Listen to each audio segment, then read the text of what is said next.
So the last time we talked a lot about faith and like how do you justify your faith and all that, and that was very interesting.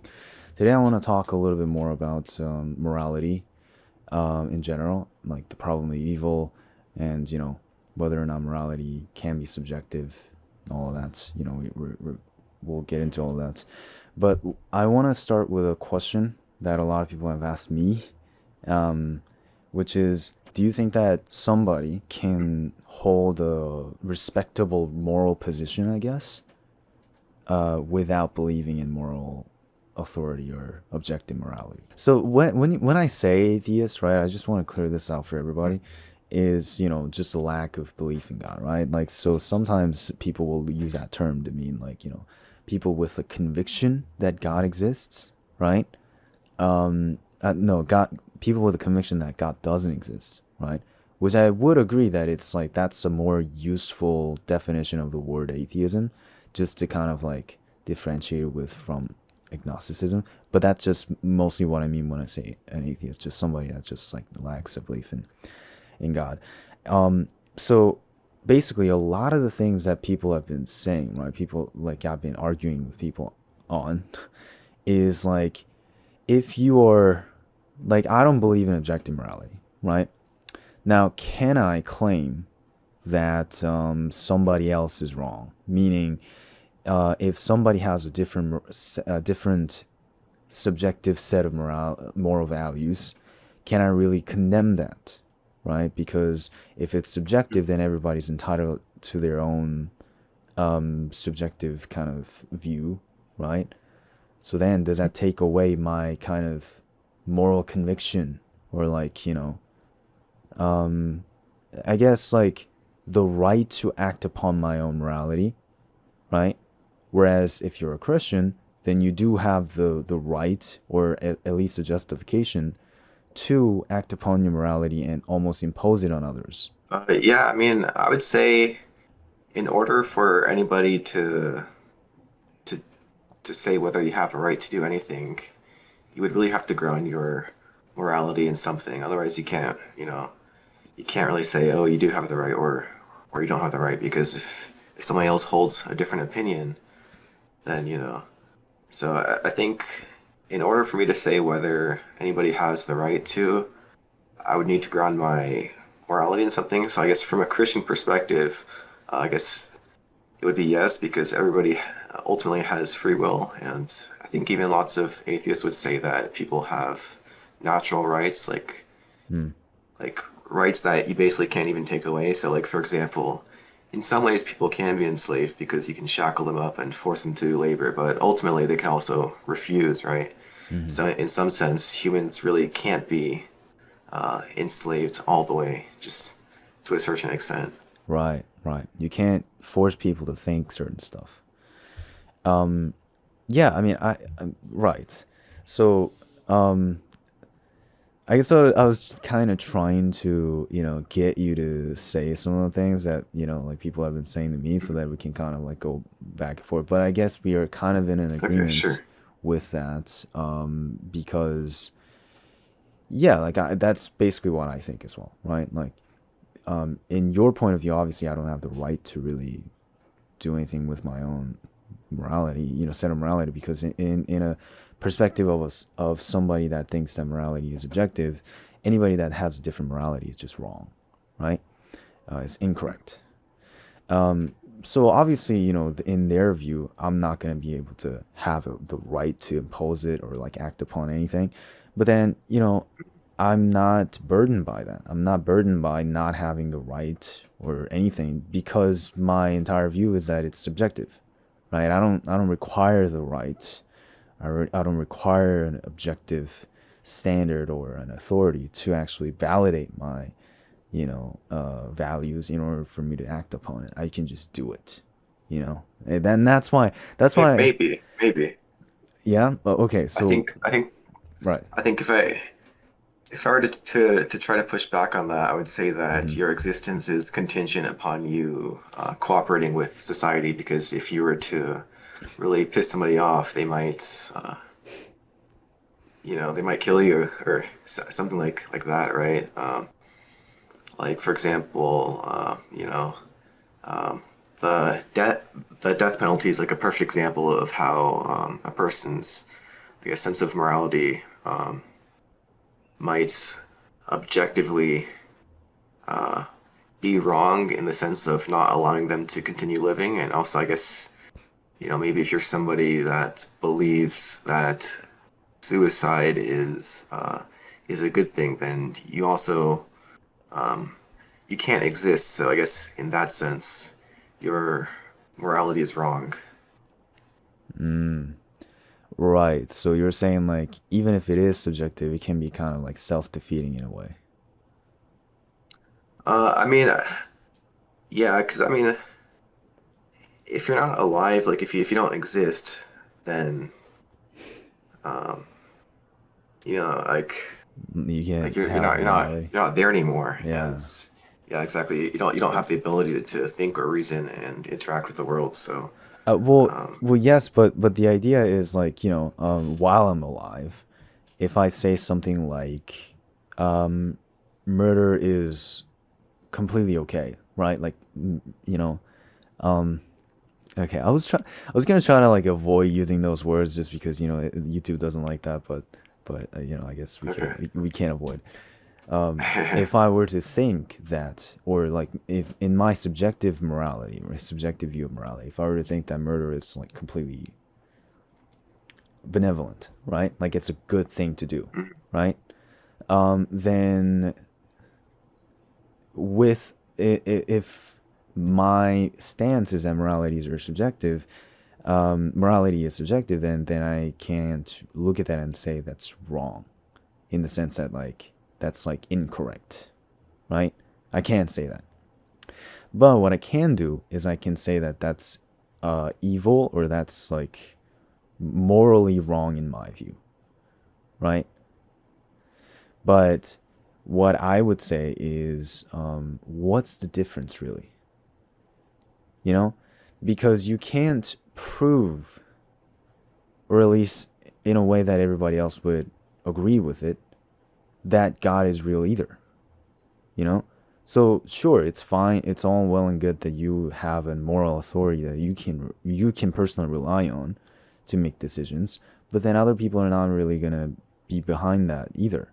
So what difference does it make if you come from an objective source of morality that's whose existence is controversial, meaning like it's not accepted by everybody, versus me just saying that it comes from me, and therefore it's not even an authority. It's just like it's just my own opinion. Both of which doesn't really hold to somebody that just doesn't agree. So I would just say that you know morality, whether or not you rely on an objective authority, is not always going to work in a sense. Does that make sense? I mean, I would agree to an extent, but like I said, if everybody really took that to heart and started practicing that, and they started doing exactly what they wanted, then I don't think humans could exist. No. So in some ways, I would say that, people have to act in a certain way in order to live. Like you have to eat, you have to, Yeah. you know, reproduce, or you have to sleep. And if you don't do these things, then you die and you can't exist. I mean, I guess like you could say still, that it's all just subjective, and then we could just live, and then we could all die, and then that's kind of it. But I feel like it kind of betrays our own existence, to kind of break down or to go against what was necessary for us to Yeah. get here in the first place. No, I Um, I definitely agree with that, and that's where I get into the idea of like objectively stupid things, right? And this is where I got a lot of like pushback on as well. And this is where I think we would pretty much agree on 100%, which is that yeah, like exactly what you said, like what you said. because we're human beings, we have certain instincts, right? We have certain natures, that we can't really deny, right? Like you said, we want to reproduce, we want to eat, we want to survive, we want to do all these things. And in order for those things to be true, there are certain things that we gotta do, and our psychology is obviously going to be aligned towards that. And but if you do something, if you make a decision that goes against that psychology, that you can't really change, you can't really change your own psychology unless you're gonna, you know, like, I don't think even if you do like brainwashing, or if somebody gaslights you, I don't think you can really change somebody's psychology, yeah, at all, really. You can change the state of mind, you can change the opinion, maybe, you can change the way they behave, but you can't really change the psychology, I think. You know what I mean? And because of that, whenever somebody does something that goes against their psychology, right, so to say, which is to go against their natural instinct, go against like what their brain tells them to do, essentially, then I would classify that as objectively stupid, because it basically goes against the the need or the purpose that your brain kind of points you towards, right? Yeah, like, right. And you might say, like, some people might say, like, well, does so then, like, do you just only follow your instincts, right? Like, for example, if I want to, like, spread my DNA, right? Do I just do that? And if I don't do that, then does that mean I'm objectively stupid? No, I don't think that.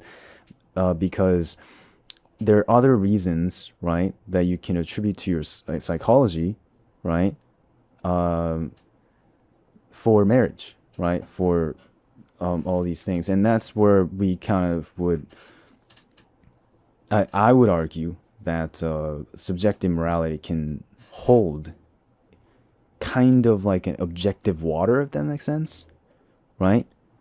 Because all of the things in the Bible, right?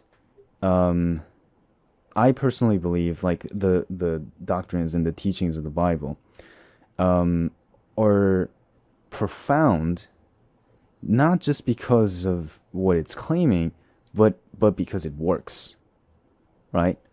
Like, it works. Like, if you follow the Bible, a lot of times you're gonna be happier. A lot of times you're gonna, like, for example, with marriage, right? There's some of the things that Bible says about, like, being in a marriage, like how to be in a happy marriage, that just clicks with, like, people's psychology, right? It just resonates with a lot of people. And there you go, right? So that's why I think if you study psychology, right, or study yourself, kind of observe yourself, even as an atheistic person, even as a person who doesn't believe in objective morality, you can kind of come to the same kind of conclusion of what should and shouldn't be done, right? Or kind of the same sense of morality without God, right? Would you agree with that? I mean, yeah, you can allow. I mean, I think the thing is, like, with when it comes to the Bible, or I guess the Christian stance is that God created the universe, and if you're aligning yourself with creation, which, I think the reason why the teachings in the Bible are good are because the way that lots of the Christian teachings come about are, you might look at a person's eye and say, oh, this is meant to see, so use that to see, right? Or, like, I guess for humans, water was created, I guess, for people to drink to survive. So I guess kind of respecting the natural order and how things are. And I guess it kind of depends on what kind of Christian you are, but lots of Christians accept evolution. And so Hmm.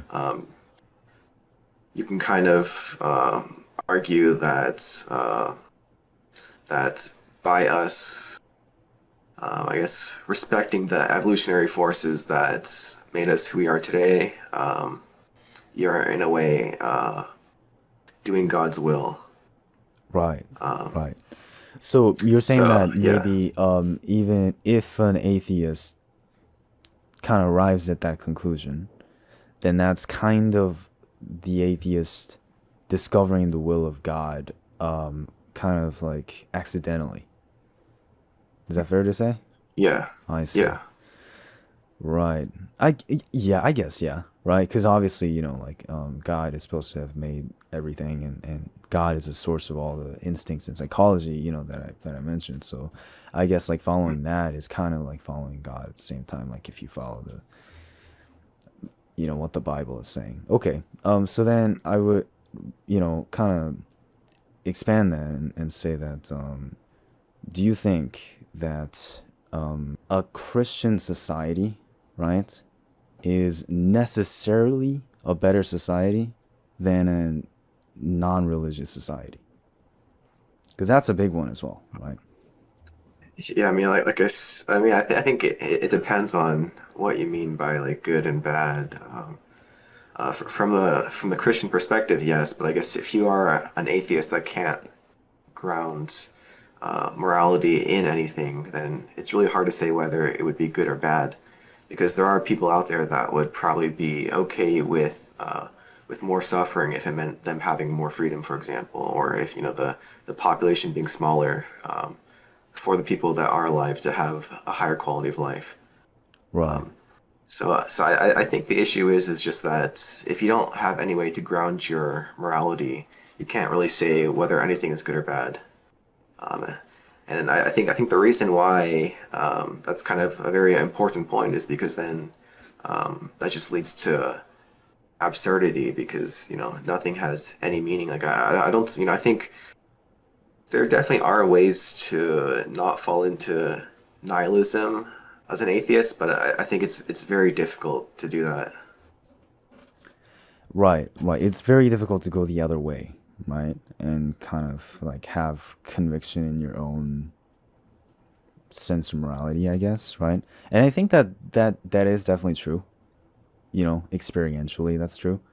Like for example, something if I encounter like a moral dilemma, lots of times I would try to take the utilitarian approach, right? And like like we just said, it's just like try to think what's most beneficial or like most aligned with my psychology. That's the most objective way I can put it. I would try to do that, but then if you do that, you're relying on yourself to be able to understand what aligns with your psychology, what aligns with your nature and not, Mhm. right? Whereas if you have God basically telling you exactly what to do, then you don't really have to carry that burden almost. But then I would also say that yes, I don't have anything to objectively ground my moral views, but I would say that I can ground something that's subjective as well. For example, I have a very specific taste in salamis. Okay, now this is a very weird thing. I don't know why. Um, with everything else, I'm pretty okay with like whatever it is, like with ice cream, which is an example that I give a lot. It's like I don't really care which kind of ice cream it is. With salami, it has to be very specific which one it is. I don't know what this is, but then there you go, right? Like that's something taste, right? Taste is something that's subjective, obviously, but it is grounded on something, right? Like for example, it has to if I'm tasting a salami, it has to be spicy, right? It has to be spicy Genoa salami, right? Then that's a standard, right? That's a standard that I can ground my moral claims to without it necessarily having to be objective, right? Now, it is true that I can change that whenever I want to, right? Especially with morality, I can just change it whenever I want to. But then I would actually push further and say the kind of the same thing about Christianity as well, which is that you can interpret the passages in certain ways, and that is kind of what's been happening with Protestantism, right? That's that's how you say it, right? Yeah, Protestantism, yeah. which is that like people have been interpreting these things in their own kind of way, right? And Hmm. that way, even like, because each and every one of them claim objective morality, claim to have objective morality, but then they're all different, you know? So it's like, does it Hmm. really make a difference, right? Whether the thing you're grounding your moral values to is objective or not? Does it really make that much difference? You know what I mean? It makes a difference in what sense? Because you were saying that if you don't have anything to ground your morality on, then you can't really call anything wrong or right, right? Yeah, I mean, I get your point. I mean, for me personally, I'm Catholic, so and for Catholics, things are pretty objective. Like Yeah. the Vatican has a stance on most things, and Mm-hmm. you just kind of have to follow that. And for everything else, you just kind of have to give it your best guess. Mm-hmm. That's kind of why I'm not Protestant because I think it's harder to come to objective truth. Mm. But then I guess each Protestant would argue that their own beliefs are objective truth. Yeah. Whereas I think even for an atheist, like you mentioned the spicy salami thing earlier, I think the thing is that lots of people would agree would disagree. They would say, "Oh, I don't like spicy salami. It's too Yeah. spicy. It hurts my mouth." So well, you know, it's a fact that's your preference. Like, you know, a scientist could put like a brain scanning helmet on you, and then they could look at the dopamine or Yeah. Yeah. whatever in your head, and they could quantify how much you like something, and then they could say objectively for this person, this is the best flavor. But the issue is that I don't think people are using the word objective and subjective in that way because you know that is objectively true, but it's still not an objective fact because everybody else disagrees. Yeah. I guess on what the best flavor is Yeah. generally, or what the best salami is generally. Mm-hmm. Yeah, right, but then doesn't that kind of say exactly it kind of prove my point, which is that like even if you claim moral authority, claim objective morality, there's so many people who disagree with that, right? So what's the and you can't prove these people wrong. That's the thing. So what's the benefit really of having objective morality if you think there is, other than conviction?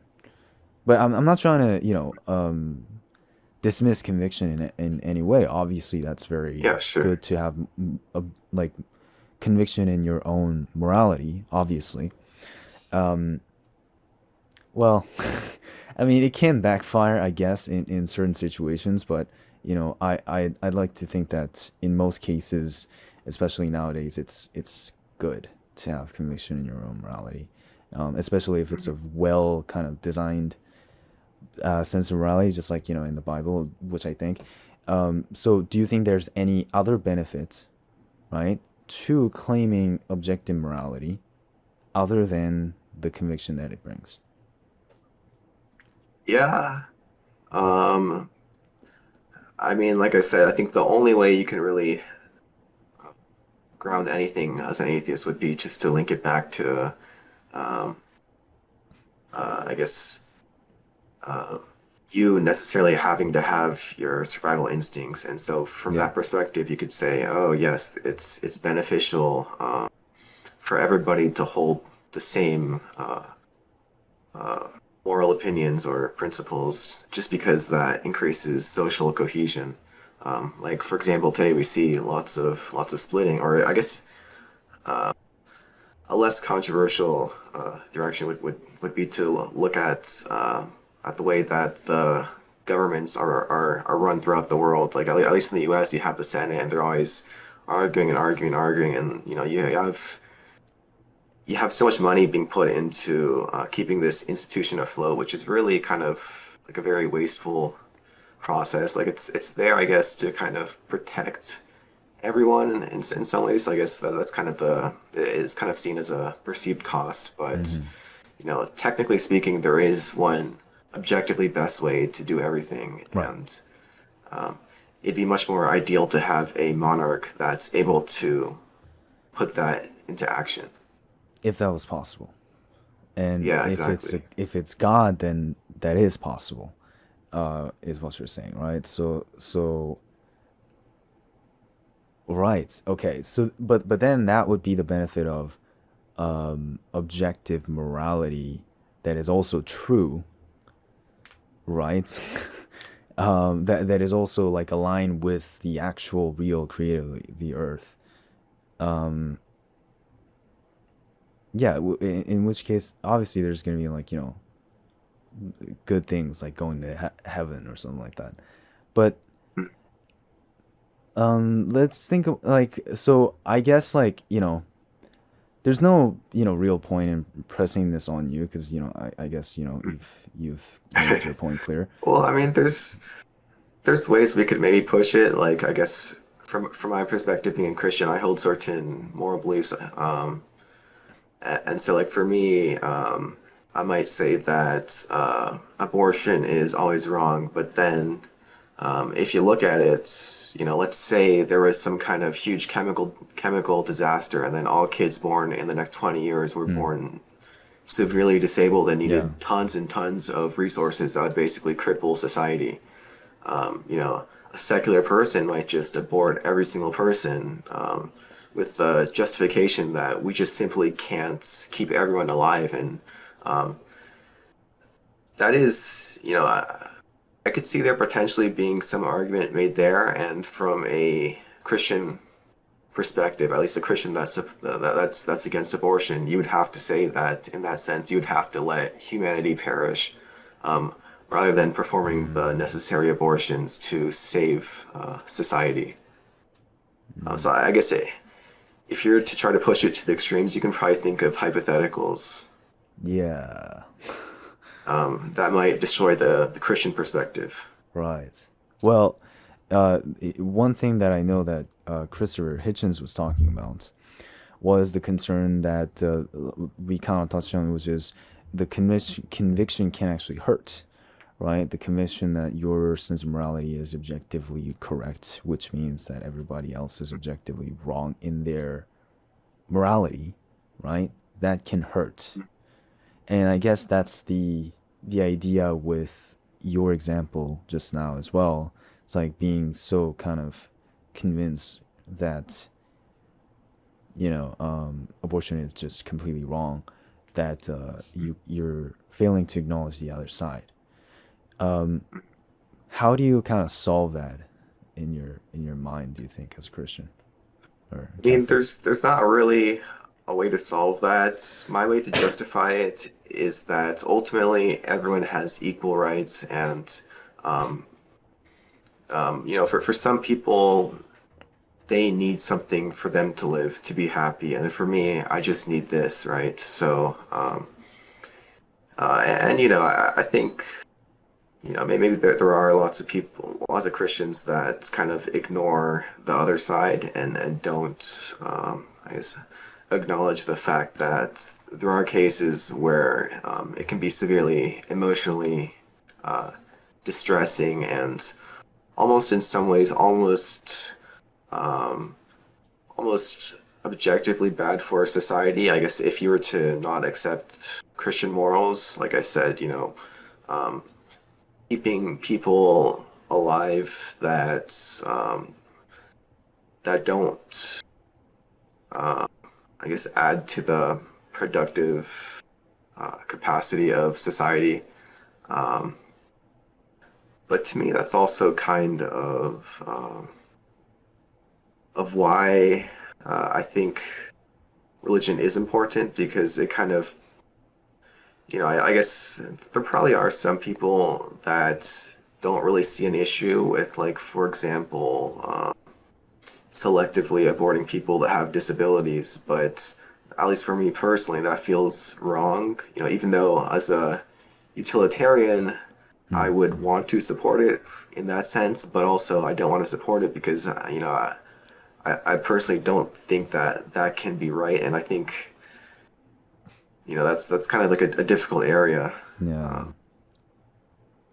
But then, like, let's say that scenario has actually happened, right? Meaning, like, Mhm. so many people are going to be born with disabilities, and you, let's say, have the authority to make that call, right? Would you do it? Now, I guess you can say that if that is right, right? Obviously, if Christianity is true, then that is God kind of doing that, then, right? Or maybe it's not, right? Maybe let's make this Mhm. even more complicated. Let's say that this villain, right? This really crazy guy exercised his free will by putting radioactive stuff in the water supply. And that's how this happened, right? Now that's not God's doing. That's this one guy. But then Yeah. if you don't abort the babies, then it might hmm actually end up, destroying like the whole entire civilization. hmm What would you do? I mean, for me personally, as a Christian, you would have to just, put your trust in God and Mm-hmm. then do whatever the Christian morals are. But of course, I think most secular people or Yeah, yeah. non-religious people or people that don't hold to that belief, Mm, they would probably just choose to abort all those babies. So, right, right. Okay, that's interesting, right? And that's what's really interesting about you personally, I think, is because you're you're very much utilitarian to the core, right? But then mm, you also hold this faith, and you are trying to align yourself with this religion in a utilitarian way, right? Which I think is very interesting. I don't think a whole lot of people are doing that, but right, I see your point exactly, right? Because you want to do what you what God would most likely to see as benevolent, right? That's mm, what you want to do. So mm. then, okay, so then let's move on to this, right? What do you think about babies, like aborted babies, let's say, right? Is there an official opinion of the Catholic Church that talks about like what happens to the souls of the babies? Uh, yes, yes, and no, not really. There's not. Nobody really knows what happens. The traditional teaching is that they don't go to heaven just because they're not baptized, so they still have original sin. That doesn't necessarily mean that I guess, I'm not really sure the super precise way to theologically say it, but they're also not going to hell in the way that most people think. So it's called limbo is the Mm, place. It's kind of like an in between heaven and hell. So and also within the Catholic theology, there are also levels to hell, levels to heaven. So a person that does lots of bad things is going to be punished more than a person that mm, does less bad things, and the person that does lots of good is going to receive more joy than a person that does less good. But more recently, there is kind of this rising opinion that we have hope that God won't do that because it seems pretty cruel, right? Just mm-hmm. to send people that had no choice and really no chance not to heaven. And the thing too is that God isn't bound by the rules that He sets. Only we are. So I Right, guess if He wants to act outside of that, He can do whatever He wants. So right. it's ultimately up to Him. Mm-hmm. Yeah, I mean, obviously, yeah, he can do whatever he wants. Yeah. But okay, so there's not a super clear answer on that. So then, let me ask you this, right? And this is kind of the big question, right? That I've been talking about, and this ties directly to the question that we just covered, which is why is there evil in the world, right? If there is a omnibenevolent, omniscient, and omnipotent God, right? That's a question that's been asked like for a very long time, obviously. What's your take on that, or I guess like what's the Catholic Church's take on that? You think? Uh, yeah, that's a very difficult thing to Mm, say for sure. So I don't know. I don't know that there's actually a super widely or I don't know if it's necessarily defined on what the official stance is, but there is a prevailing idea that evil isn't really like a force, like it's not like water and fire fighting together.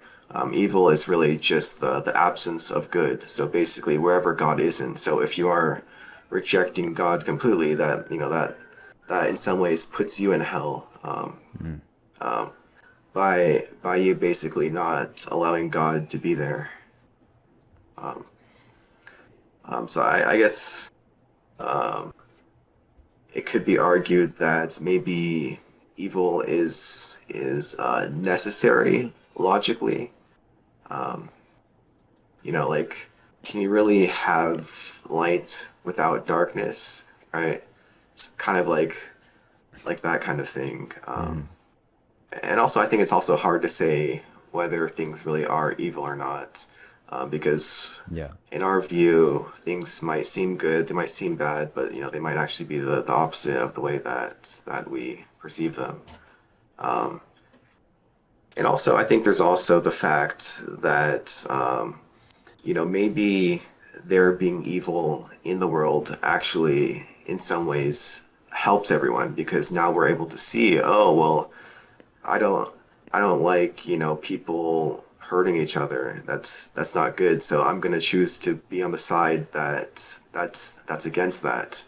Whereas I guess if evil didn't exist in such a clear form, maybe if evil was much more nuanced, then people might have a very hard time choosing,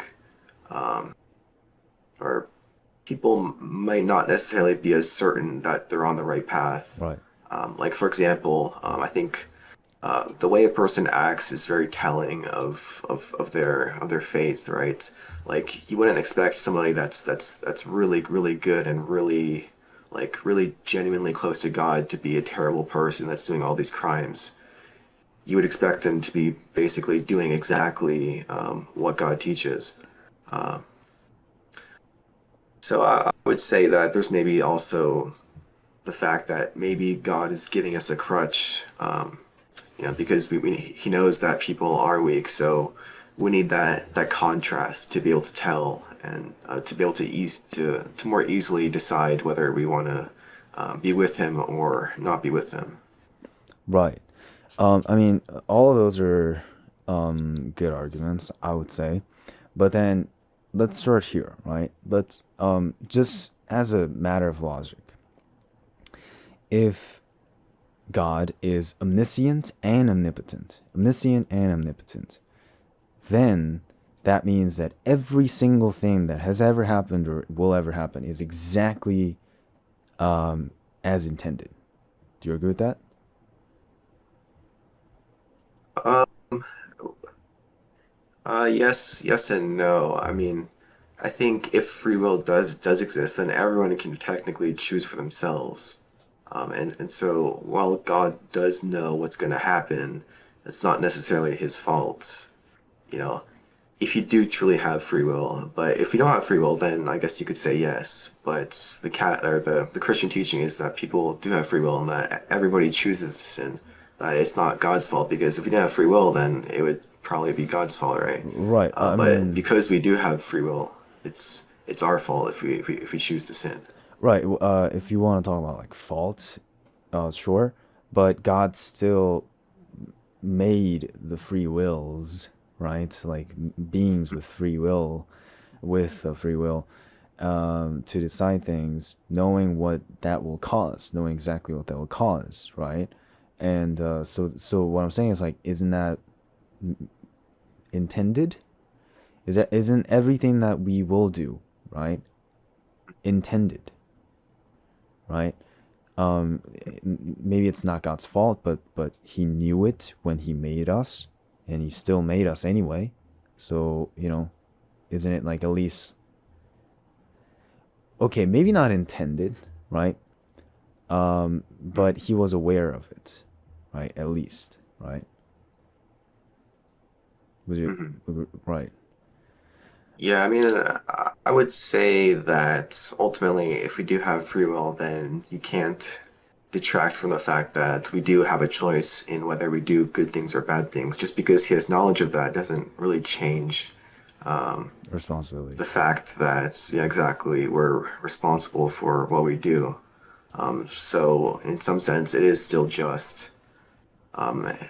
And I guess in order for you to say that it's bad or evil, you would have to ground your, evil in something. You would have to objectively be able to prove that that is evil.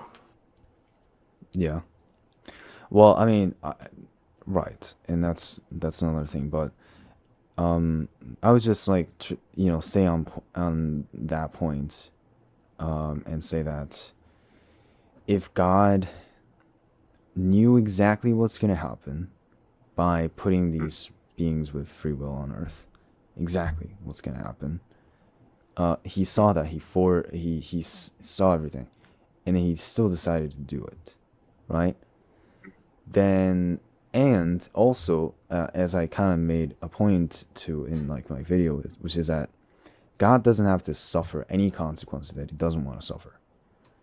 Does that make sense? So um, Yeah. if you want to argue that God put us, right, beings with freedom to choose, but He doesn't actually want us to do anything bad, but He is suffering it as a collateral in order to pursue something greater. God doesn't have to do that. That's my point, basically. God doesn't have to suffer it as a consequence or a collateral. He can just not have it because He is omnipotent. You know, and which is to say that God,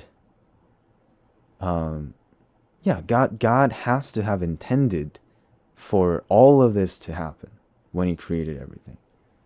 I think that would make sense logically. Now again, like William Lane Craig would say, maybe he has a good reason for this, but I think you have to say that everything was exactly as intended. Would you agree with that? Uh, I mean, it depends on what you mean by that. It's like, it's like, can you have hot without cold, right? Because everything is ultimately relative. Yeah, the spectrum. Exactly. And I guess the question is whether you can possibly have free will without allowing Right. people Yeah, to that's where I was choose gonna make go. to make the wrong choices. And then I guess if we didn't have free will, well, then would we even be sentient? Yeah, yeah, How would we be any different from a rock? God would basically just be creating like a mountain. Taking a stone and just throwing it off. That stone doesn't have the ability to change its course at all. It's just it's just matter moving and following yeah. the rules and so I would say that I don't see how you could have free will without a person being able to choose evil. Right. And that's also where I would kind of push back as well, right? Because this is the argument that I've been making, like, and usually when I make an argument when it comes to stuff like this, people generally like kind of what is it like concede, right? At least a point to me, right? But then this was one thing that no one would do that to me. No one would do that to this argument. which I think that you can have free will. You absolutely can have free will without the option to do evil things. And Mhm. the example that I give with that is like we're already not able to do certain things, right? We can't conceive infinity, right? We can't. I mean, we can't teleport. It's another thing that I say. We can't fly without like airplanes or whatever. We can't fly on our own. Now, does that mean we don't have free will? No, it just means that we have less options, right? Mhm. Now, why not reduce the amount of options further and just eliminate all the bad stuff? And but then maybe add more neutral or positive stuff in there, right? To counterbalance that. And now you have a spectrum that is half as long as the spectrum before, right? But we are still free to choose between any of these things. Now, in you might say in some sense you might say that that's like half as free, right? But then again you can just add like twice as good stuff. If you're God, you should be able to do that. You know what I mean? Yeah, I Yeah, think I get what you're saying. So, I guess we would both probably agree that receiving money is like something that we would think is good, right? yeah, Like for example, if I gave you $1, but then what happens if Mr. Beast pops up and then gives the next guy, $10 trillion? How would you feel about that $1? So even though they're both, I guess, good in some sense, I would say what's good and what's bad is relative, right? And so, even if we're given just two options, maybe the fact is just that one's just so much better than the other, so that I guess maybe it's not possible for God to set up the world in that way just by nature of of of the logic. right. That's not to say that God's necessarily bound by logic, but there are certain things that I guess just aren't possible by definition. Like, can an omnipotent God create like a rock that's Yeah. so heavy that he can't lift it, right? Yeah. Right. So then what you're saying is if you reduce the what is it spectrum to this, then this will essentially be evil, right? So even though Yeah. before it was like neutral or good even, it would become the new evil once the spectrum has changed. Right. I mean, that's a good argument, but again, I would say that suffering is a thing, right? And suffering, I would say, is a very objective thing, right? And evil Yeah. is not objective. I mean, evil is like relative, I guess, right? But suffering or pain is either you have it or you don't. You know what I mean? And it's not like if you don't have something that's really good, like I don't have $1 million, but I'm not in pain for that, right? And that's the thing. It's like if we did that, if God did that, if God what is it, reduce the spectrum to this, and now this is the most evil thing, we still would have no suffering and no pain in the world, right? So yes, so then in the sense that sure, maybe we cannot erase evil as a concept, right? Just it's just as a concept, it just needs to be there just because it's like on the other side of good. I can understand that, but why does it hurt? Does it have to hurt, right? Does it have to inflict pain and suffering on the people, right? And why does it have to do that? Is that necessary? Because again, God doesn't have to suffer any consequences or let slip any collateral damage. Yeah, I mean, I think you know, we can't say that, things are um, uh, objectively good or bad in the sense that, maybe all we can do is really compare things, right? So, like how we were trying to describe how, good things might become bad if you had lots of good, I guess if you're to put it on Yeah, yeah, like a number line, the numbers don't actually exist. You just have the line, and then, if it's on the left, then it's good or bad, whatever. right. And I would say that's the same thing is probably true of pain. Um, Mm. I guess if you were to define it as suffering, I don't know if that would necessarily change it though, right? Like if you're in like immense suffering and then it halves, would that not be incredible relief? Right. Um, yes, but I guess what you can say is then the very reason why suffering and pain is so bad is because of this, right? Is because of this specific spectrum. And if you have that and all the suffering and stuff are gone, then all the stuff that's here, like neutral, like nothingness, would be just as undesirable or like, just as detestable as suffering and pain.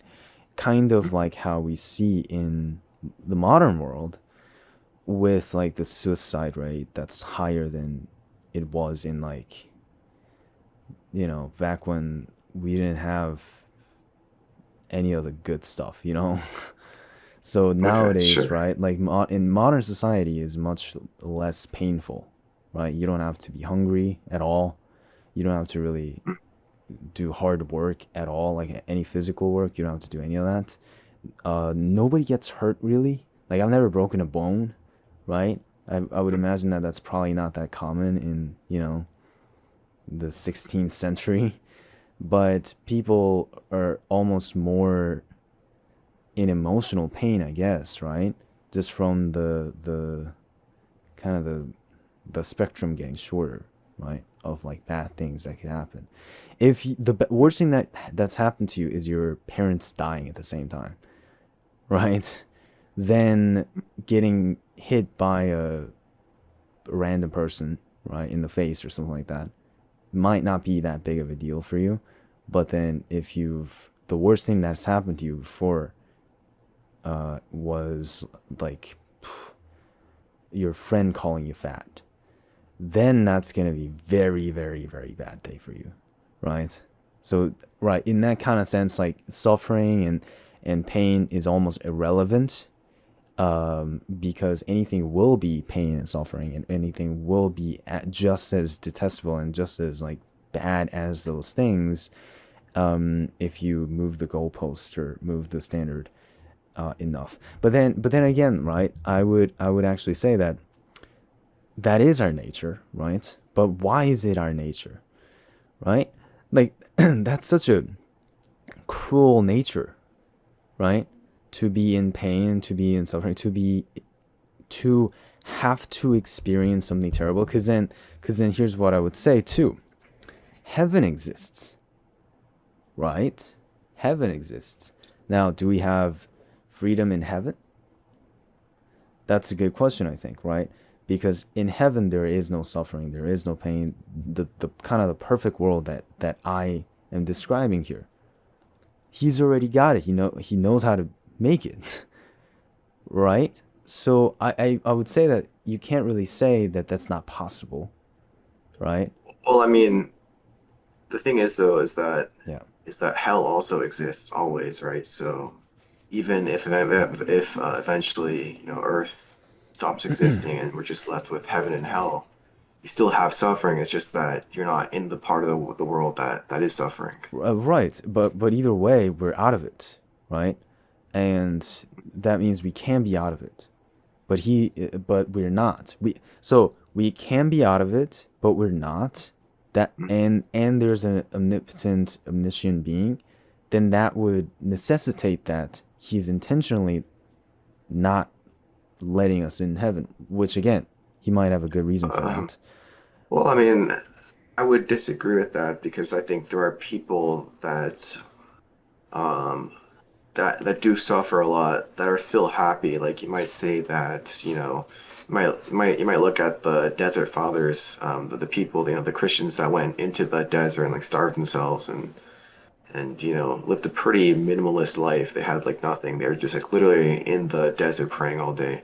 Mm, Yet some of them would probably describe themselves as very happy, and it's probably true that some of them were happier than people that were just living their life yeah, normally.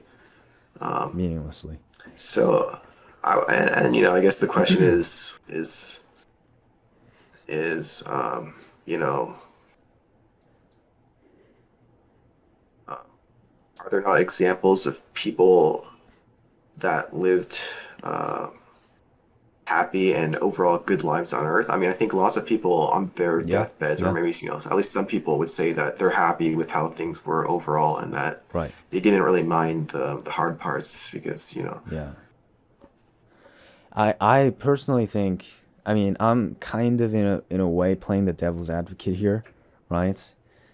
And that's why so many people take me as like this really I don't know, nihilistic materialist who is just complaining about everything, blaming all his problems on God. I'm not doing that, right? I don't even believe in God to begin with. Like, how can I blame him on anything? Um, Yeah. but that's kind of the point that I pushed on. The reason why I pushed on that is because it sounds illogical, right? But to me, I 100% like personally, I 100% agree with that. Meaning, I don't think Earth is that bad. Yes, there's terrible things Mm. happening, terrible tragedies and stuff like that. But then once you're dead, it's like over. And I feel like most people on Earth, you have a pretty good time, right? If you actually, you know, don't make the mistakes that you know are mistakes, because a lot of people do that. Then you'll have a pretty good time on Earth, like something like 90% chance, I think. Like really, because then you eat pizza, or you eat any food, and you feel pleasure, right? And yes, like there's some Sure. other bad stuff that come with life, but there's good stuff too. And I personally would think that for most people, the good stuff would outweigh the bad, unless you focus on the bad stuff. That's right. Well, But I don't again, know. Maybe. Mhm. yeah. Well, I mean, that's just personally what I think. That's just, but that's not even relevant to what we were talking about. Again, like the idea is, if there is heaven, sorry, there's a fly going on here. Um, No worries. and it is possible for people to be in heaven. Mhm. Then what are we doing here exactly? Like, why are we not in heaven? Like, and if we do have freedom in heaven, if it's possible for us to have freedom in heaven, meaning like free will in heaven, then we can decide to go to move towards God or not in heaven. We don't have to suffer for that, right? And if it's the case that we don't have free will in heaven, then I would also say, what's the point of heaven? What's the point of having this place if we're not even going to be conscious in it? You know? So yeah, what do you think Yeah. about that? I mean, uh, I mean, you would have to, I guess, God is good by definition. So, in that sense, people should objectively want God. And also, I would say that the things that God asks aren't really that crazy, in my opinion. Like, at least from a Catholic perspective, you go to church, um, you have, I guess the hard part is maybe having faith, because some people say that it's not really possible, or it's not really a choice, and in some sense that is true. But I mean, I guess if we were to just talk about the works themselves, to be kind to people, things like that, I wouldn't say that they're that crazy, and they're also things that we should want for ourselves. You can maybe view it like exercising, where it's painful, but it also gives you more overall joy. Right, but again, that's the way that God made it to be, right? God made it so that we have to endure pain in order to achieve greatness, achieve success. And why is that? Why can't we just like be exist Well, in success, in happiness yeah, forever? at least from the Christian perspective, sin is just when you're separating yourself from God. So what you're experiencing is just separating yourself from God, which is the thing that you don't like. Yet many people still choose to separate themselves from God, to push God away rather than just Mm-hmm. do what is truly good. Like, for example, drugs are very enjoyable, yet should we do them, right? It's like, I think it's probably impossible to match the dopamine spike Yeah. that drugs give you, yet we know that they're not really good for you. That's kind of how I view things, as a Christian, God created everything, so if you're just working with creation, then everything is good that he does, right? Like he is goodness. And so, if you're going to be rejecting goodness, well, then of course you're not going to be very happy, Well, yeah, but then there's also right? the cancer, there's tsunami, there's all these things in nature that just causes all this crazy amount of suffering and pain that doesn't necessarily come from, like, you can have the most devout I mean, look at Job, basically, right? What is that about? And that's kind of at the core of what I mean by that, right? As a Christian, right? You have to look at Job. You have to read Job and say, yes, that's 100% benevolent. You have to say that. And I find it very difficult to say that, right?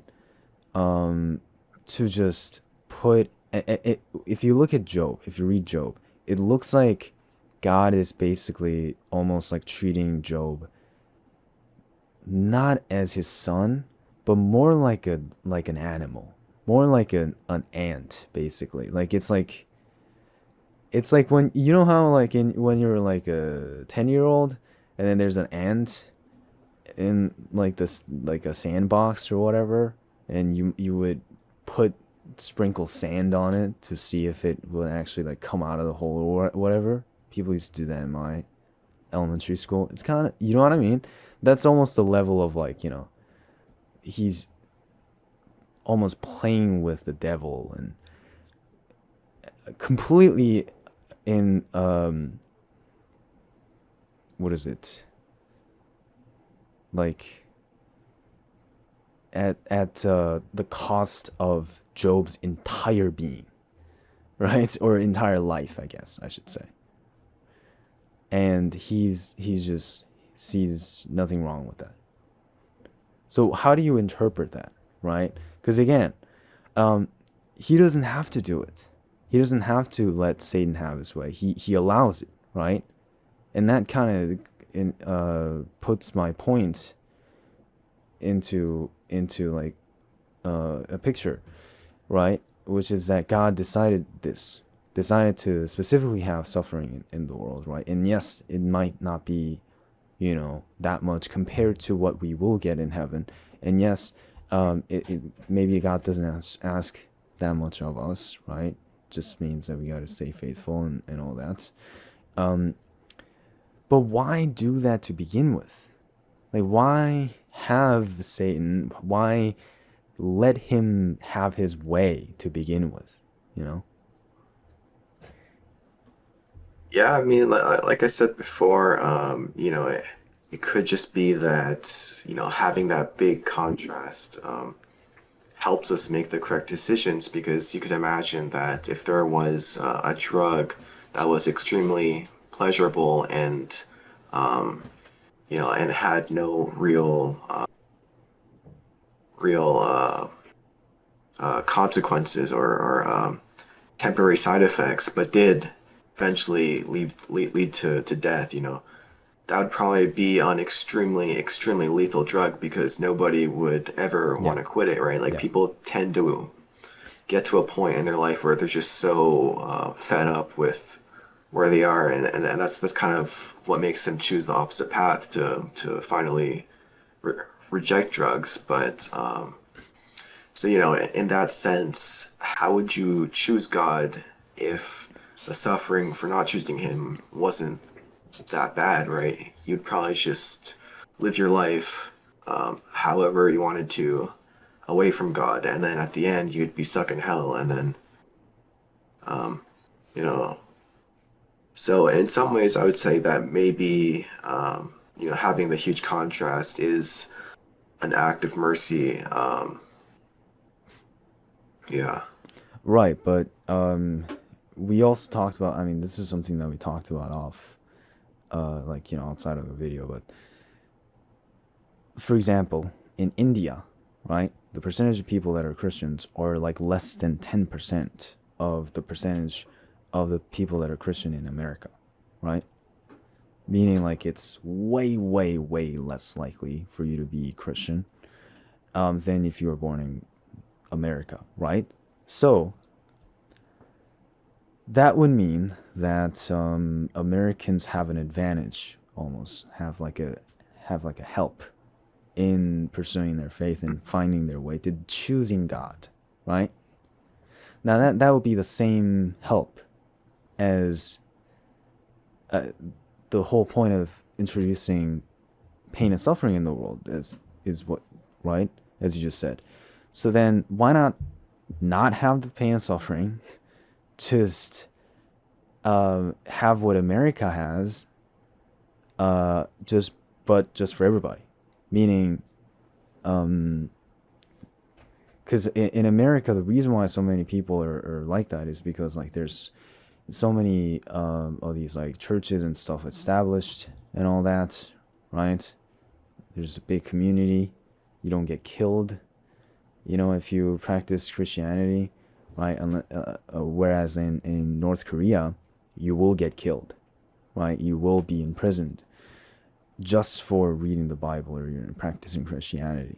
So why not remove that and let that be the guide, and let everybody have a fair chance at it that way, instead of introducing all the evil and suffering and giving children cancer and you know giving all these painful terrible things happen at no fault of anybody that's on the earth, like why do that as a strategy? Yeah, I mean, I would probably argue that ultimately what happens on Earth doesn't really matter, right? The only thing that matters is what happens in the eternal life. And, you know, I guess this all comes back to Pascal's wager, but Yeah. I don't really care if I'm wrong because if I'm wrong, then, you know, my existence once I die is going to be exactly the way Yeah. that it was before I was born. And so it really doesn't matter. Hmm. Like I'm not Losing objectively anything. losing anything. It's all just, you know, really doesn't matter. But I guess even if it did matter, I would say that there's also the fact that,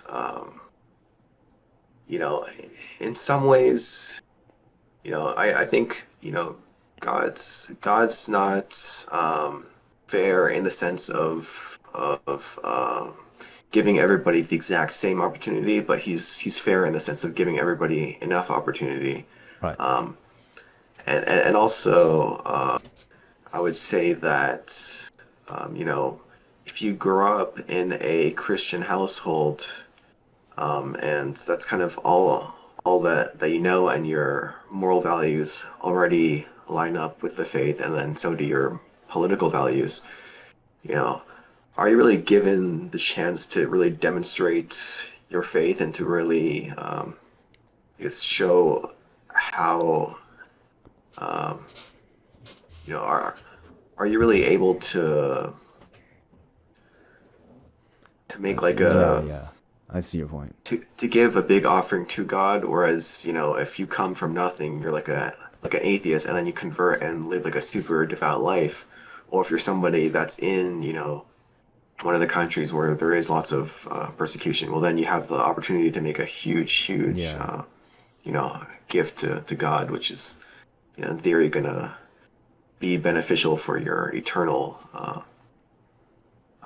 enjoyment, I guess. Right. So then you're maybe saying, correct me if I'm wrong, that even in America, like all the people that have been brought up in Christian households, did they really choose God, right? Or are they just following what their parents are saying? And in that way, if you look at it that way, the percentage of the people that are actually choosing God might be more or less similar as in like other countries. Is that kind of what you're saying? Yeah, I mean, I think also it comes back to the point of contrast where a person that's born into it might think that they're going to heaven, but then what happens if they're just going through the motions? They don't actually have faith. Well, Yeah, then they yeah, just kind of trick themselves, and that's kind of scary. yeah. Whereas I think somebody that didn't come from that background, as long as they're still going to church, it's Mm. probably much more obvious Yeah, it that doesn't have they do to. actually have faith. Right. Exactly. They don't have to really wonder So it's that kind as of much. a double-edged sword there. Mm. Right. By having that kind of challenge there. But I would still say this, right? I would still say if God is fair in that he gives everybody a sufficient chance, sufficient opportunity, then couldn't you say the same thing about removing all evil? Because the whole argument is that the evil and the suffering and pain are all there to guide you towards the right direction, is to aid you in choosing God, right? But that's aiding, right? Even without the aid, everybody should have the sufficient chance or ability to choose God, especially in a perfect environment like heaven, right? Everybody should have the, you know, sufficient chance to, and because then that becomes a weird thing. It's like, let's say I am in heaven, right? I would probably choose God, you know. um, okay, I guess then it goes to like the evidence and like actually seeing versus believing. But let's say there is no evidence, right, in heaven, right? Or like this quote unquote heaven. I'm just talking about the world in which all the evil and all the suffering are just eliminated, right? They're just not a thing anymore. In that world, let's say we're in that world, I would still like there is a probability that I might not choose God still, right? But because there is no suffering, that might actually increase the probability of me choosing God, because a lot of people are bitter, and that's why they don't choose God, right? A lot of people are bitter about how their life has turned out, right? They blame God for that, and it's like, oh, there's this like um, omnibenevolent God, like oh, that's nonsense because my life is so terrible. So by doing that, you're essentially doing the same thing as introducing the evil, in that you're making certain people, making it easier for certain people to come to God, but maybe a little bit harder for other people to come to God, right? Yes, having the contrast would help, right? In some cases, but what I'm arguing here is that not having contrast could also help, because then you can also look at what all the good is kind of pointing towards, or like what's at the very apex of all the good things that are happening in the world, and because again, like I said, because a lot of people are bitter and that's why they don't believe in God. In that world, those people might actually have a better time choosing God, right?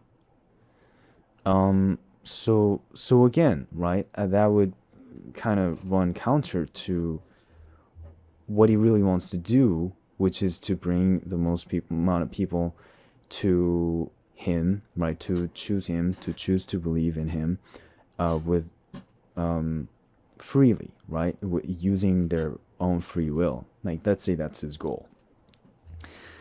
Introducing evil and suffering seems like a very inefficient way to kind of aid in that pursuit when he is literally omnipotent. There's like literally infinite ways he can do it, you know? Yeah, I mean, I think one thing to point out is also just the fact that faith is absolutely necessary, and that works without faith will get you nowhere. So, I think there's really not a point in being driven to do all the works if you don't have any faith. Ultimately, faith is absolutely necessary, and it's better to have faith and I guess very little works, as opposed to having lots of work and No faith. little faith, Right. or yes, no faith. I mean, faith is strictly necessary. And also, again, I think I need to go back to the definition of God is goodness, and then evil is just the separation of God, or separation from God. So it's just like the complete absence of God, and even things that people might view as neutral, I would argue aren't actually neutral because if you're just going to work to make money, you're still participating in the creation that God created in the way that He intended, and that in itself is good because you're basically following God. Whereas anything that's sinful is objectively going against what God said. Um, and so, if God took away those options, would you really have free will? I would say no. Um, because every single choice would basically be a yes to God, right? So even though some things might be better or worse, you're ultimately still saying yes to God. And so, Right. I see. I don't really see how you could possibly have free will in that way. I see. So you're saying, in order to freely, because free will to begin with is not really what God wants. What God wants is us to freely decide God, right? And in order for that to happen, we need to have an option not to choose God, which would automatically be evil, and that would necessitate evil in the world in order to, yeah, like even let us have that choice. Um, Right. And also, like, in some ways it's kind of like it's giving you more power by giving you more options. So he's in some ways making you more powerful, right. in some ways. Whereas if you were to take away that option, Yeah, it's you're you're less sentient, I guess less. I guess it's like in Genesis. People talk about why did God put the fruit of the knowledge of evil and good in Eden to begin with, but then, right, just like you said, like if you didn't put it there, then God would essentially have no reason to believe that these people are loyal or actually will listen to God because they don't have the choice to actually disobey God, right? But then by introducing that choice, right, introducing that snake in the Eden, God has essentially made it possible for Adam and Eve to move away from Him, which would make it much, much, much more meaningful if they actually chose not to, right? Um, I see. But then again, Yeah, right? because No, I'll let you yeah, finish. yeah. I mean, because otherwise you're pretty much just like a rock tumbling down the mountain. Like Yeah, you're not even sentient. You're just going through the motions. You're yeah. like a I don't know, like a like a machine almost. Right, right. But then I would actually say, right, it sounds it sounds conceptually correct and narratively correct to say that anything evil is just going against God, right? And like evil is just an absence of good or something like that, right? But I would actually say, because again, you said that faith is actually choosing God, right? Faith is choosing God. But even if in a world without any evil or without any way to kind of go against God, you can still not believe in Him. Does that make sense? Like, let's say God created a world that's not like perfect, but it doesn't have the children with cancer and all that, right? Let's say people Mhm. could still choose not to believe in Him if there wasn't like if He didn't just come like walk around talking to everybody. People still would have the choice not to believe Him, right? And I mean, would they though?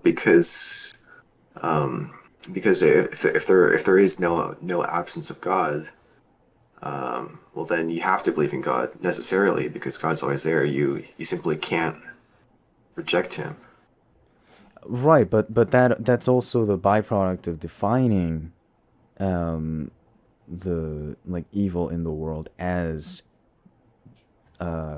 that like necessarily that is like absence of God, absence of good, I guess. And what I'm saying is like, why does that necessarily have to be true? Because I think that plays counter to a lot of our intuitions and just like in general, you know, um, like for example, if I didn't give you a birthday gift, that's not like stealing, you know. um, even though if I was going to give you a birthday gift and then I decided not to, then me deciding not to afterwards has cost you a birthday gift, right? Essentially. So that means my decision led to the absence of the birthday gift. But that isn't to say I committed any type of sin or committed any type of, evil deed on you, you know? Same way that yes, conceptually you might say that in the world where there is no evil, you are one way or the other forced to accept God, because that would by definition mean that God is everywhere. But God is you know already everywhere, and how would that even look like, right? Like conceptually, yes, it sounds like it makes sense, but then in actuality, like actually imagine a world that doesn't have any evil, right? Imagine like basically heaven, but it's like materialistic, right? There's no evil, but there's no proof that God exists either. I can conceive a human being in that world still going, there's no God in here, right? We were just put on this earth, and it just happens to be perfect for us. It just happens to be devoid of any kind of evil. I can see somebody saying that, you know. Yeah, I mean, I guess it depends on how you look at God and define God, but ultimately, the belief is that God created everything, and so therefore, by definition, He is good. Just because He defined it that way, I guess. Yeah. And so, could a person even exist in the state of heaven if they didn't accept the creation that they were in? Um, I I mean, guess what I'm trying to say yeah. No, go is, ahead. is that, you know, maybe heaven is so great because of the states that a person's able to achieve. And so you might not be able to actually have heaven without, having faith and fully accepting creation. Um, Mm. like accepting creation being accepting God. Right. I mean, right. You're saying like if you it might be a matter of definition to begin with, right? Just like with other things. Yeah. Yeah, okay. Right. I mean, okay, so then right, that does check out in my view, but what I was going to say earlier before I let you finish was even then, right? Even the very kind of goal of you have to choose me freely, you know, kind of sounds a little, and this is why some Mm. people, some kind of a little bit resentful, bitter atheists might say that God is like jealous, right? Jealous Yeah, God. but I mean, you don't have to choose him. You have the option not to. It's just a natural consequence that if you don't choose goodness, well, then what do you get, right?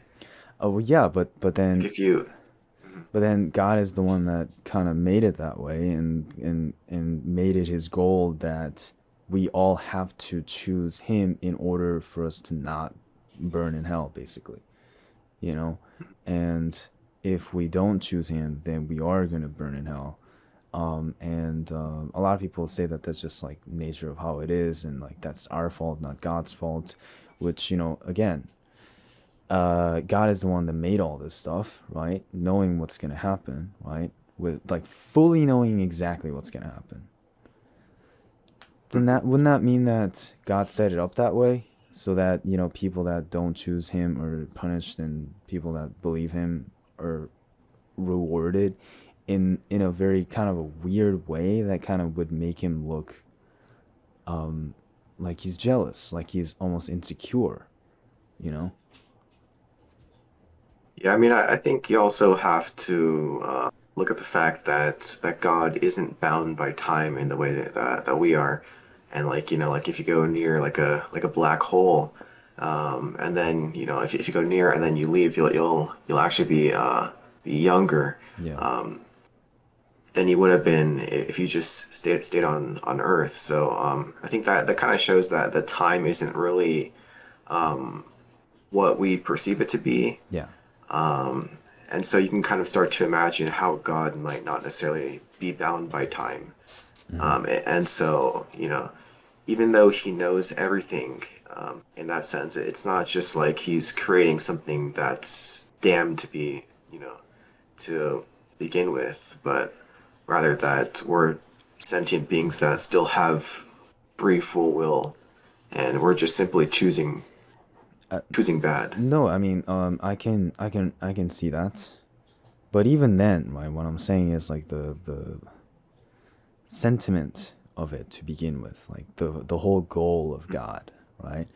Because the whole idea is, and this is to William Lane Craig's point as well, it's just that if God has sufficient reason to permit all the evil in the world, then that would make it compatible, like make omnibenevolent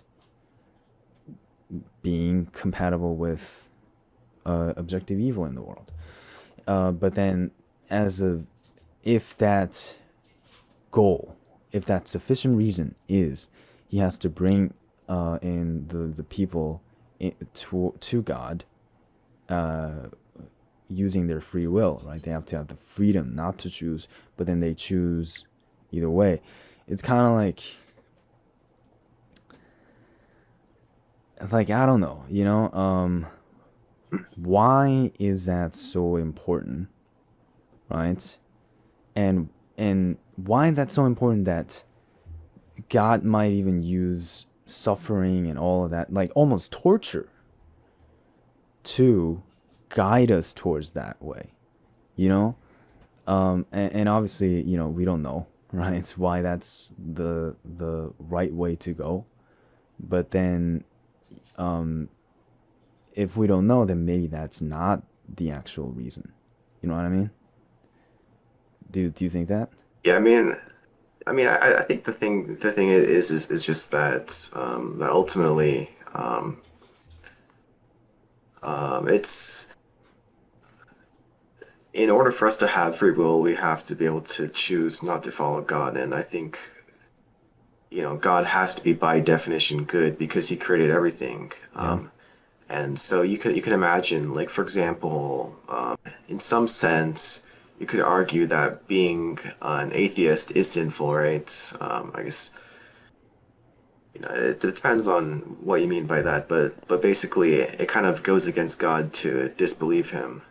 Yet, would you want to be in a world where everybody has the exact same opinion, where everybody's Christian, everybody understands the Bible in like the perfect way? Like in that sense, like in that world, we wouldn't really have free will. Everybody would have the exact same opinion, the exact same morals. Yet here we are able to have a discussion because God gave us full free will. He gave us the ability to step away from him. In some Right. ways, there's some beauty to that.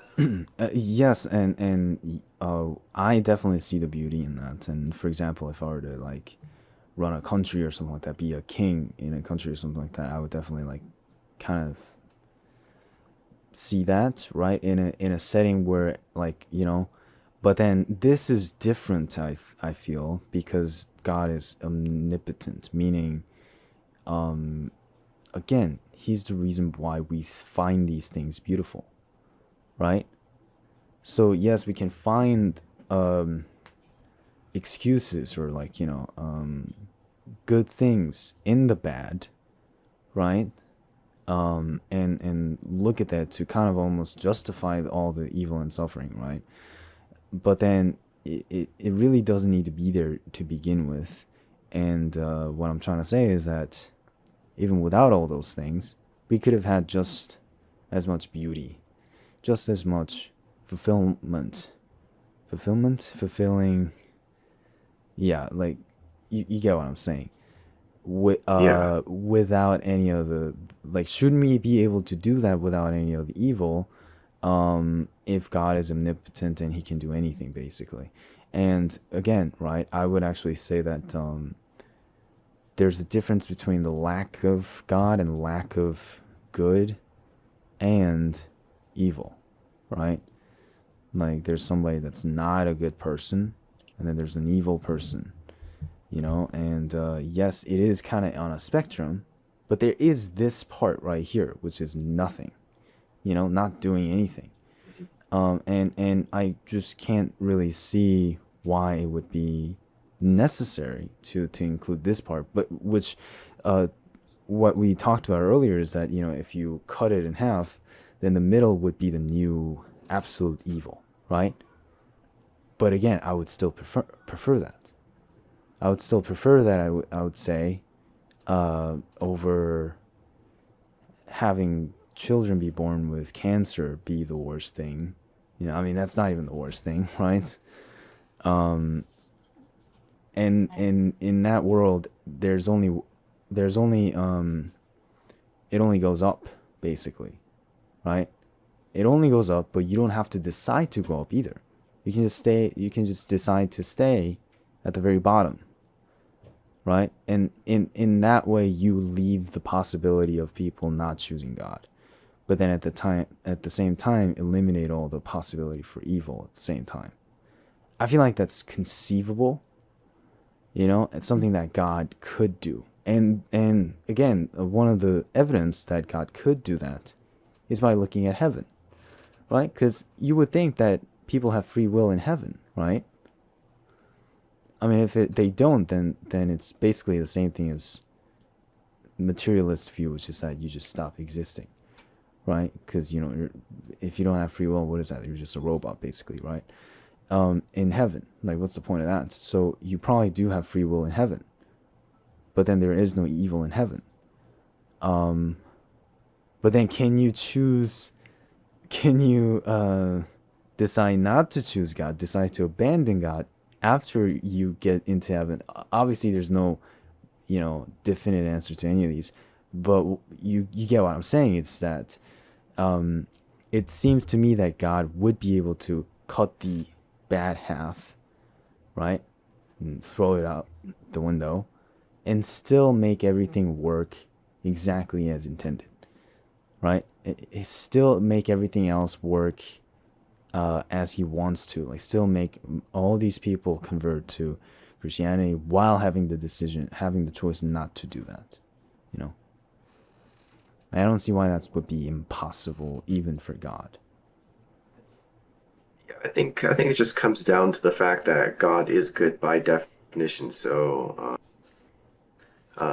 just based on that, I guess if you were to try to abstract the concept of God, and instead of thinking of him as like a guy just standing on the clouds, if you Mm. instead just view him as like happiness, joy, pleasure, you can't really you can't really achieve those things without him.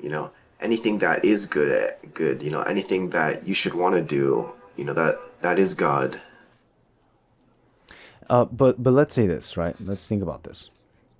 Let's say there's a person in our world right now who hasn't experienced any pain, who hasn't experienced any evil, right?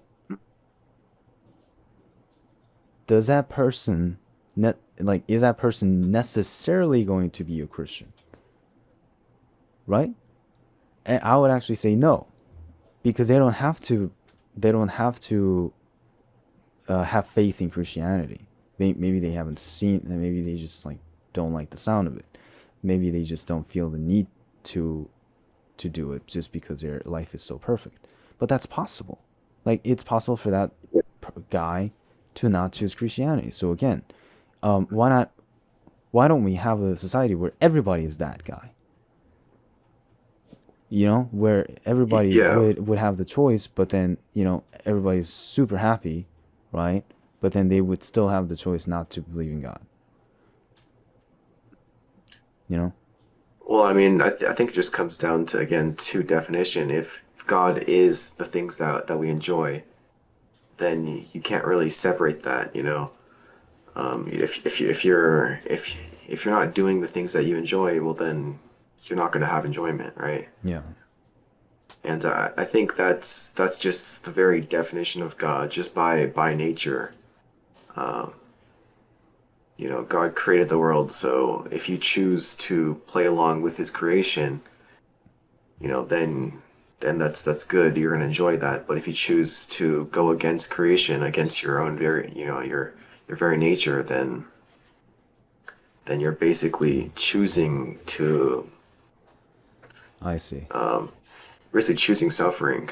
Yeah. So you're saying that in this world, if there was the hypothetical guy who has only experienced something good and never experienced evil, and he doesn't choose God, then that by itself becomes something bad, which is not permitted Well, in this because hypothetical world. because not choosing God is bad Right, right. in itself. I see. So in a world that's perfect without any evil or wrongdoing, you wouldn't. Yeah, okay, I see what you mean. Yeah. So then, okay, what? I guess I'll just end with this, right? Because again, you've kind of Mhm. explained it pretty well. Let's not talk about the whole world and whatever, right? Let's talk about one specific example of children that are born with cancer, let's say, right? Mhm. Children that are born with cancer. Now, God being omnipotent, he can cure that, right? Like today, right? And also, that is not caused by people's free will, right? Now, so removing just that, right, will actually not affect anybody's free will, right? Why hasn't he done that, do you think?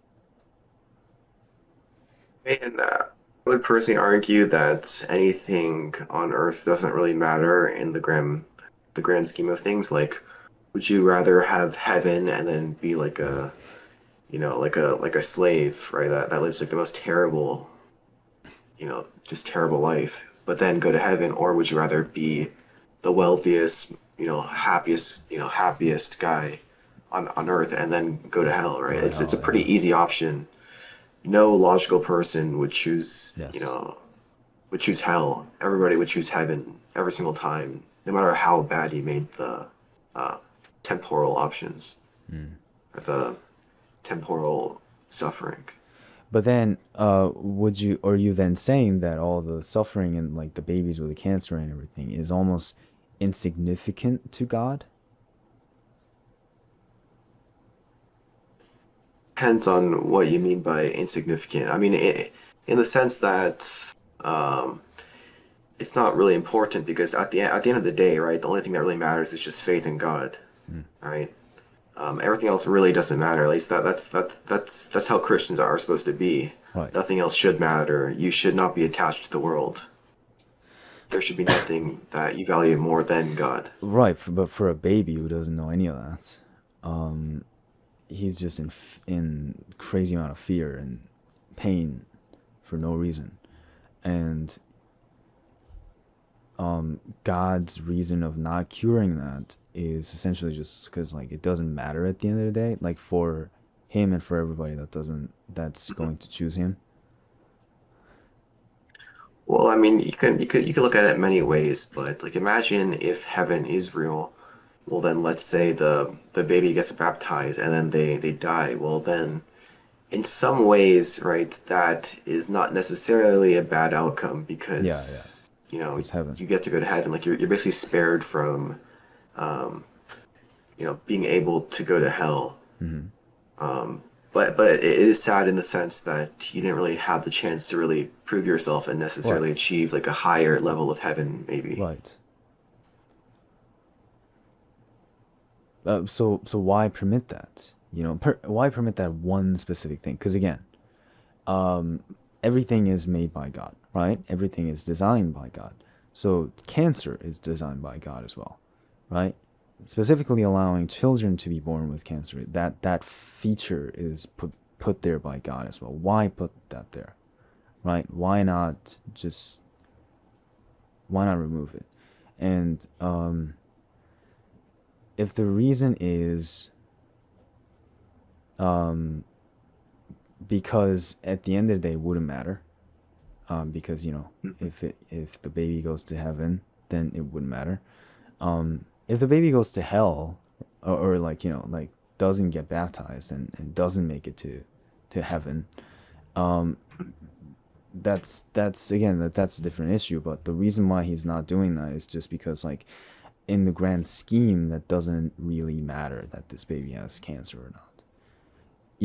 But wouldn't that kind of mean that God is kind of like, to God, that baby having cancer is insignificant.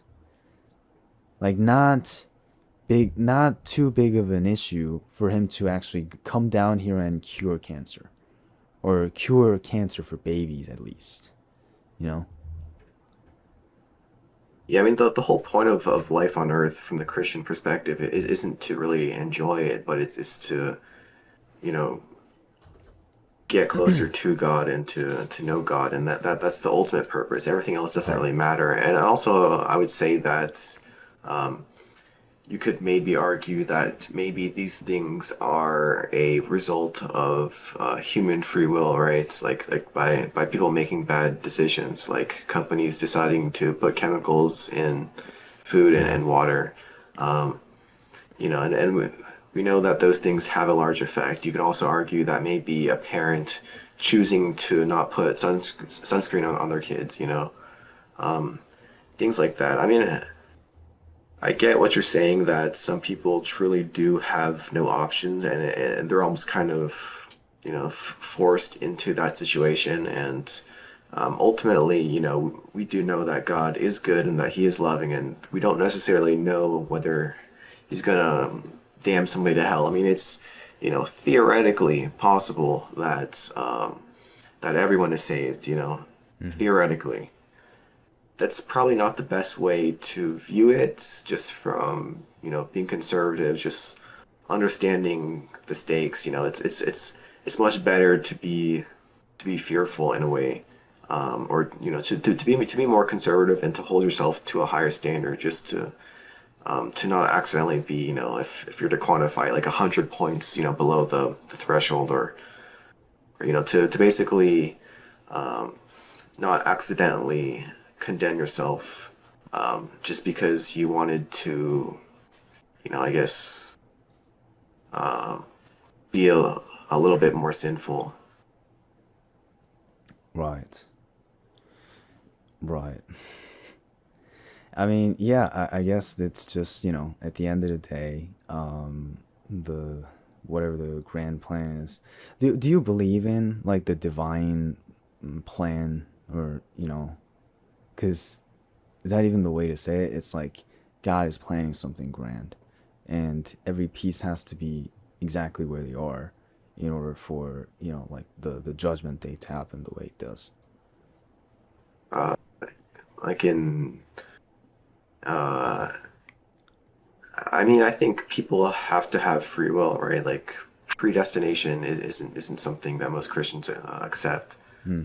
So in that sense, I would say uh, maybe no, maybe yes. I mean, ultimately, I think also lots of things in theology aren't really known, or I guess lots of questions people have aren't really Yes. known. Like all that we really have are just the scriptures and basically whatever the the New and the Old Testament, the books that are in the Bible, and then that's pretty much it. Yeah. Everything else is kind of just speculation, and ultimately, I think it all just kind of hinges on whether a person is religious or isn't, and I think that's kind of like the forefront of everything, right? Right. Like that's kind of where our disagreement stems, right? Like Right. I'm Christian and you're agnostic or maybe atheist, I Yeah. don't know, but right. Yeah, well, I appreciate that, right? I appreciate that you're saying that you don't know, and I think that that is the reasonable position to hold, even if you are Christian, even if you identify yourself as a Christian or like in any specific denomination. I think having faith in God is one thing. Having faith in a very specific way to see God, like having faith in yourself almost to be able to interpret God in the correct way, is another thing, right? So yeah, that there's that. But yeah, I think you're right. Like it essentially like comes from the fact that I'm not Christian. Essentially, the fact that I haven't made that decision. So just to kind of tie a bow around everything, if you had to tell people who are not Christians, right? If you have to Hmm. give them like an advice, basically, because you haven't been a Christian for that long, right? Right. Hmm. Yeah. Yeah. Yeah, only like 6 months. Right. 6 months. Um, and just to be clear, you said that you do tend to consider yourself as a Christian, even though you're Catholic, right? Hmm. Right. Just as a right. So if you were to give an advice to somebody like me, right, that's kind of trying to get into Christianity but struggling with this question of morality and question of evil, just as like a summary of, stuff that we talked about, what advice would you give, you think? I mean, I would say probably don't waste your time trying to disprove Christianity in that way. Like, like things like modern science are things that we're definitely more advanced and more qualified to question today. But I think things like theology we're not necessarily more qualified to question. And people have been questioning these things for, thousands of years. And if you look at like philosophy, like have there really been any huge Hmm. developments in philosophy recently? Not really. Like most of the the We field just kind don't of know. Yeah. almost fully developed like Right. in the first couple hundred years, and then there were some some big changes, but not too many. Ultimately, if there was a way to objectively disprove Christianity through some kind of logic, I think it probably would have already be it probably would have been done already, Hmm. and I think it's still important to try to do that, but it's probably better just to leave that to people that are experts and that are able to actually make solid arguments. And ultimately, the church also adapts in some sense on certain positions, it kind of has to hold to what it's been teaching, but it also depends. That's Catholicism, but there are there are faiths out there that are much more dynamic, and it's almost like a impossible feat to really disprove them. Um, so I would say don't maybe approach it from that angle, but maybe approach it from the angle of whether you should want to or not want to be religious. Um, I do think that some people objectively have much better reasons or pretty solid reasons for not wanting to be a Christian, but or to be religious. But yeah, I think there are lots of benefits.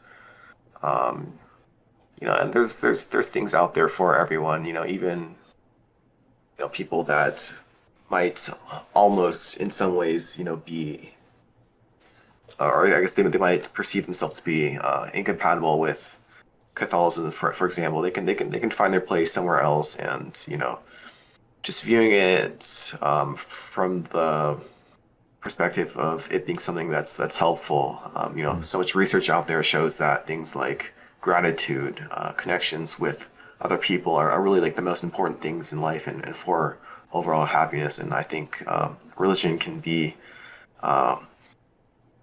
like a way to, in a sense, uh, improve your life. Even from like a scientific perspective.